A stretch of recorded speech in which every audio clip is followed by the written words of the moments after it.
For the last 10 years, the most successful teams in pro football have been the Dallas Cowboys and the Pittsburgh Steelers.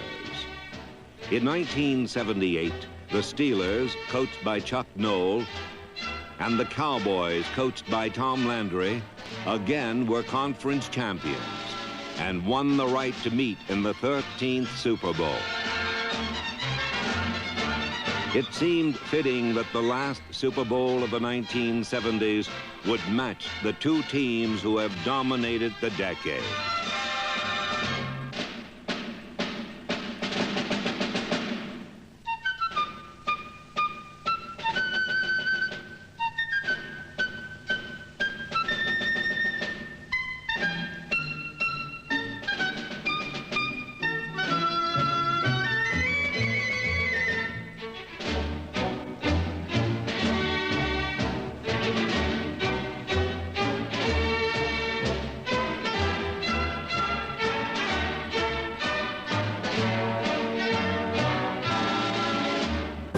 Stay tuned. Film session returns after these messages. Now, back to more Film Session on the NFL Network. Early in the first quarter, the 80,000 fans at Super Bowl XIII were treated to the kind of football that has become a trademark of the Pittsburgh Steelers. Right down their throat. Come on, Terry. Bradshaw, the quarterback for the Steelers. Bradshaw hesitates and then throws deep for Stallworth in the end zone. Touchdown, Pittsburgh. Johnny Stallworth caught it between two Dallas Cowboys, and the Steelers are on the board first. How about that? Terry Bradshaw is a country boy, and perhaps his touchdown pass to John Stallworth was inspired by the country proverb, which advises, when you're invited to the biggest party of the year, you dance with who brung you. Bradshaw had gotten to the Super Bowl by passing, so it never occurred to him to play cautiously and establish his running game first. His pass caught Dallas unprepared and gave Pittsburgh a 7-0 lead.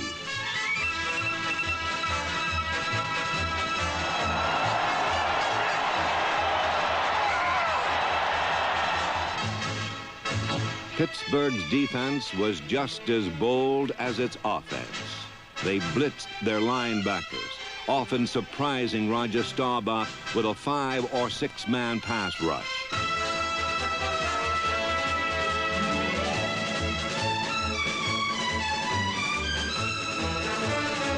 Late in the first quarter, on a 3rd down, they moved 8 men up to the scrimmage line.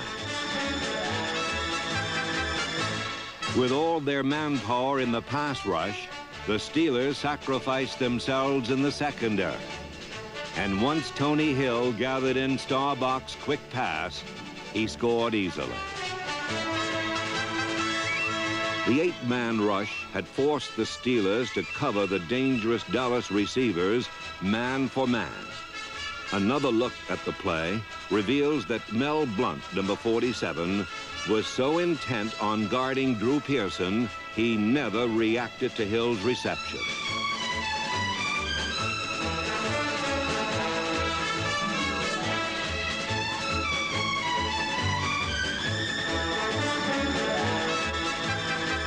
But perhaps the most remarkable part of this touchdown play was Roger Staubach's quick and accurate pass under extreme pressure. Direct snap to Staubach. He barely gets in the way. It is caught at the 25. Here goes Tony Hill over the 20, the 10, the 5. Touchdown, Cowboys! That is twice the Steelers have threatened and given the maximum blitz on 3rd down and long. And that, I think, might be the kind of a spark that will get the Cowboys going as we move toward the second quarter.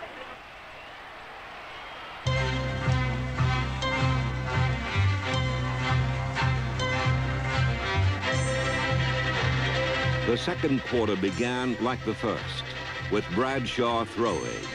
Only now his mighty arm seemed ineffective as the Cowboy defense anticipated his every move.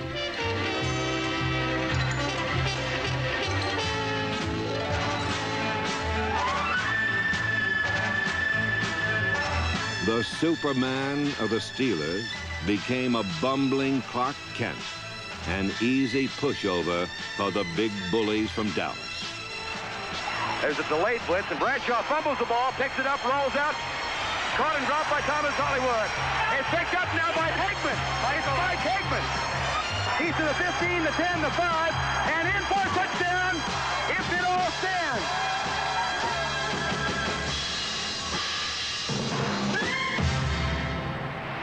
Dallas moves out to a 14-7 lead. Bradshaw has had 2 fumbles and 1 interception. And he, at times, has not thrown the football well. He started off pretty well, directing that 56-yard touchdown drive, but he's since been ragged. The play that gave Dallas a 14-7 lead began as a rollout pass. But when Bradshaw collided with Franco Harris, the ball popped loose.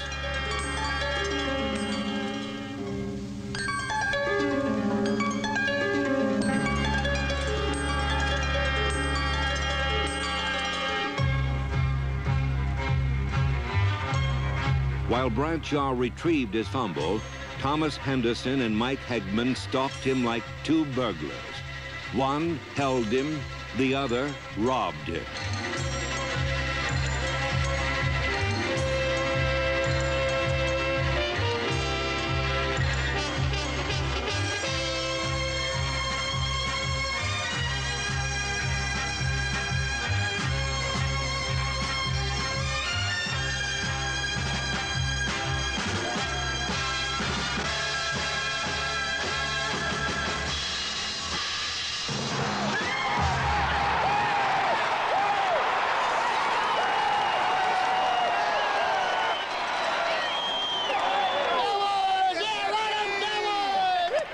Hegman's touchdown was a bitter pill for the Steelers to swallow, but it was just the tonic they needed.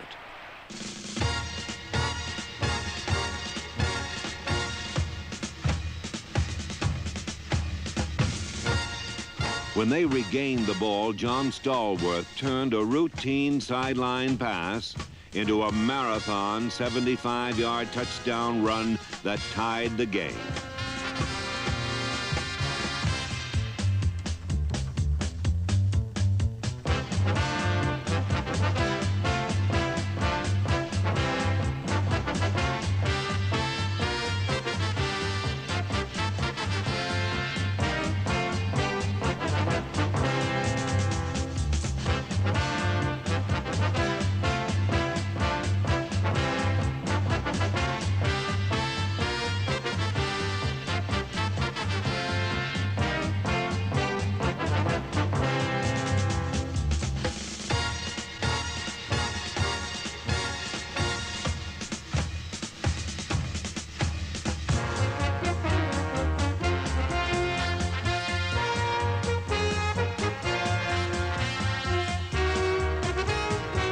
Stallworth's run tied the record for the longest scoring play in Super Bowl history.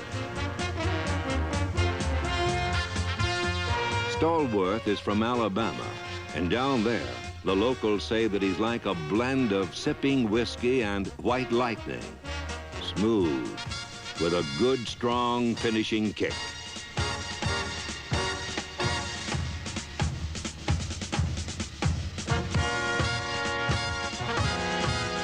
With 5 minutes left in the first half, Super Bowl XIII had turned into a circus of big plays.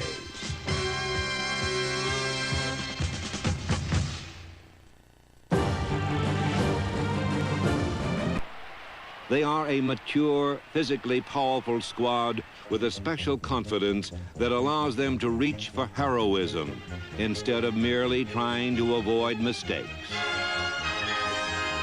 With 2 minutes left in the half, Bradshaw boldly blended the varied talents of his teammates. Like a skilled conductor, he directed them in a classic 2-minute drill.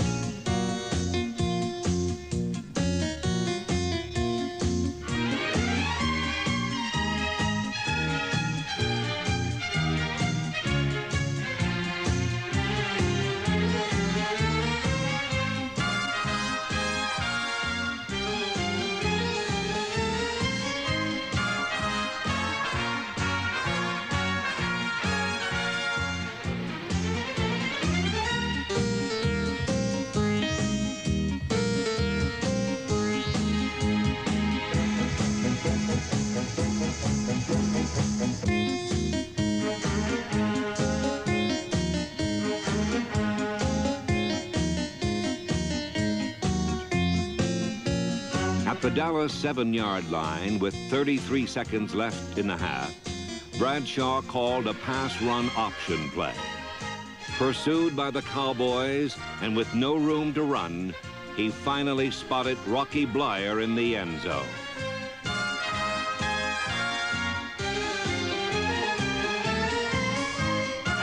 What a heck of a catch that was by Rocky Bleier, huh? Would you have expected Rocky Bleier to turn into Mejores? It was Nujinsky. Oh, then Mejores was a great ballet dancer. Well, Cowboys trail by 7 again.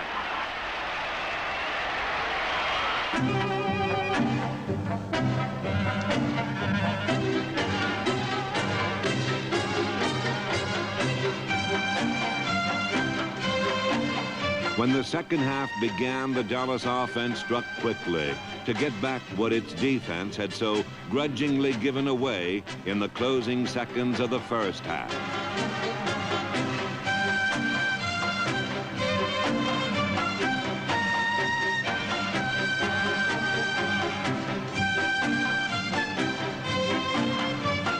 Dallas drove to the Pittsburgh 10-yard line late in the third quarter. Come on, D, now's the time.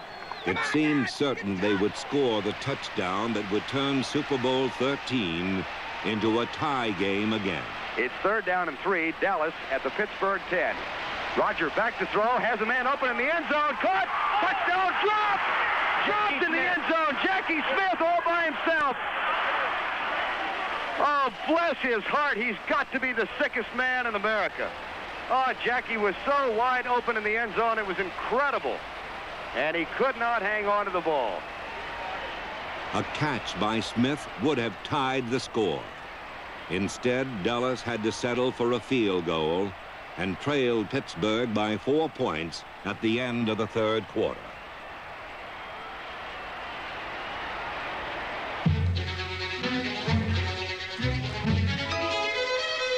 In the fourth quarter, another pass that wasn't caught did even more damage to the Cowboys. This one was intended for Lynn Swann of the Steelers. An interference penalty against number 31, Benny Barnes, turned this incomplete pass into a 33-yard gain for Pittsburgh. Bradshaw's pass to Swann was a reckless throw that was up for grabs the moment it floated into the secondary. When Barnes tripped, Swann stumbled over it. What hurt the Cowboys just as much as the penalty was the manner in which Pittsburgh easily converted their good fortune into a crucial touchdown. Giving the ball to Franco through the middle, then over the 15 to 10 to 5. Touchdown, Pittsburgh. They opened it up down the middle, and the big guy went straight ahead through the hole. He knocked them loose in every direction, and the Steelers go on the board with it. Franco Harris's touchdown was an alert decision by Terry Bradshaw. He called the play at the scrimmage line when he noticed an opening through the center of the Dallas defense. Charlie Waters, number 41, tried to close the hole, but he collided with an official. And Harris had an open road to the end zone.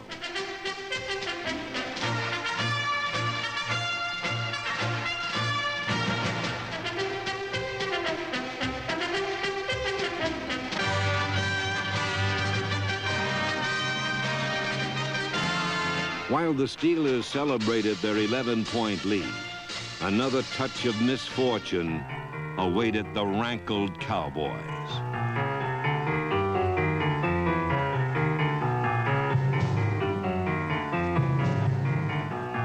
On the ensuing kickoff, Roy Jarella slipped, and his kick bounced directly to defensive tackle Randy White.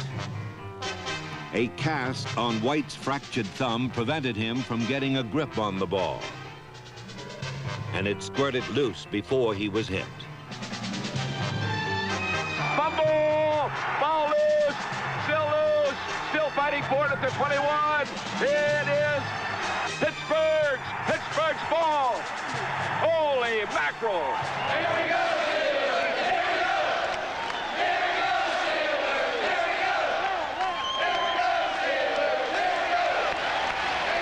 Bradshaw's back. Swan makes a circus catch in the end zone. Unbelievable catch for the touchdown. He was up in the air and made a circus catch. He looked like a flying circus, and the Southern Cal Flyer pulled it in. Holy smokes, 18 yards, and they strike again.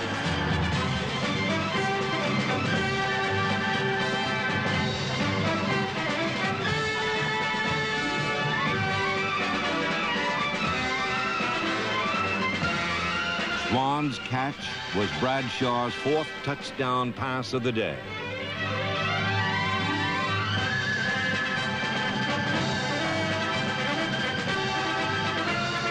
It put Pittsburgh ahead 35-17.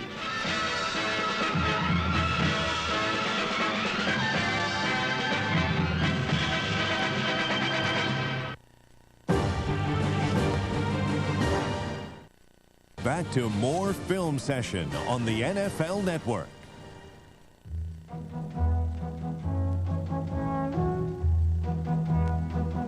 With only 6 minutes to play, Dallas trailed by 18 points.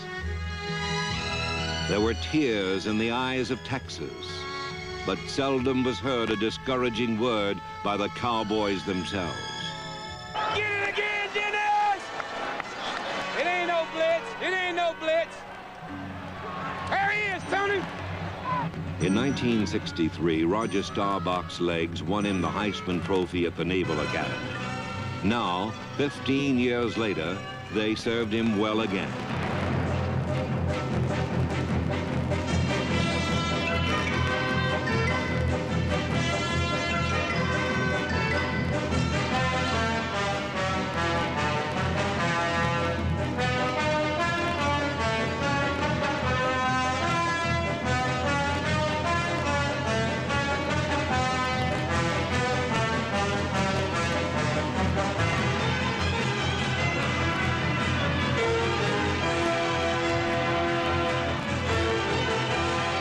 Staubach and Tony Dorsett, number 33, gained most of the yardage in a furious 8-play, 90-yard drive. Staubach passed to Billy Joe Dupree for a touchdown that cut the Steelers' lead to 11 points.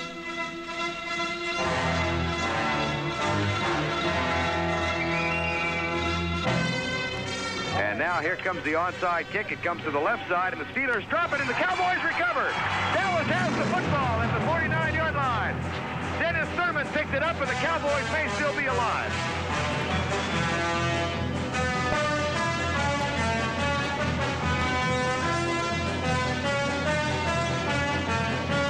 Get him out! Get him out! Get that towards that!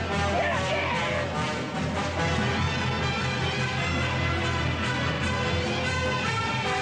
With only 2 minutes to play, Dallas needed 2 touchdowns to win.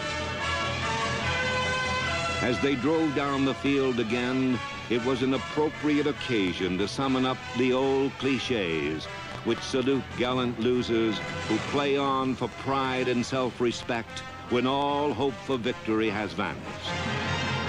But no, this was a team that truly believed it still could win.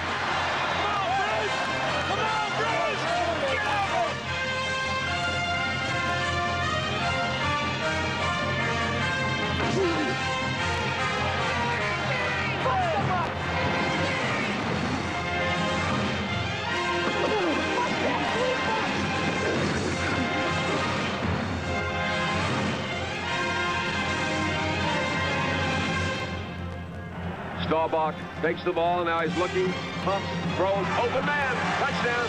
Score is 35-31 in Super Bowl 13. Again, Dallas broke through Pittsburgh's defense. But now they were caught in the deadly squeeze of the clock. 22 seconds on the clock.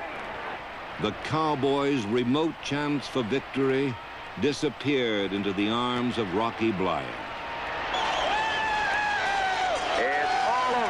The Pittsburgh Steelers have become the first team in the history of the National Football League to win 3 World Championships.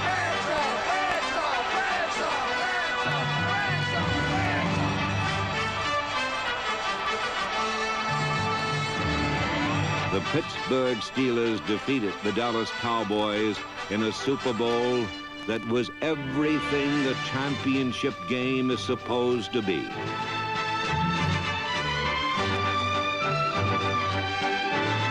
Perhaps Frank O'Hara said it best. This was the greatest game I ever played in.